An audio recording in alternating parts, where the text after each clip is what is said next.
Israeli forces in the north have now uncovered their third Hezbollah attack tunnel from Lebanon since the beginning of Operation Northern Shield last week.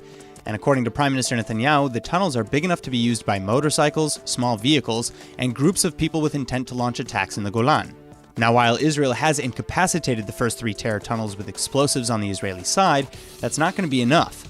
The tunnels go hundreds of meters back into Lebanon, meaning that their complete destruction will likely involve either Lebanon's help or Israeli action over the border.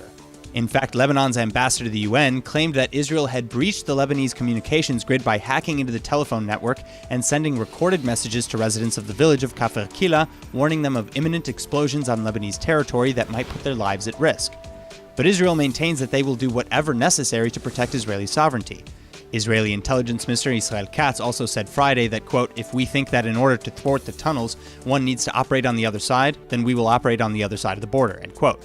And anyway, the Israeli military said in a statement that it already showed one of the tunnels to the head of UNIFIL, Major General Stefano Del Col, and that the IDF, quote, "holds the Lebanese government, the Lebanese armed forces, and the United Nations Interim Force in Lebanon, or UNIFIL, responsible for all events transpiring in and emanating from Lebanon," end quote. Events including just last night when 3 men believed to be Hezbollah members approached Israeli technical workers near the security fence. The IDF fired warning shots in accordance with the standard operating procedures, and the men withdrew.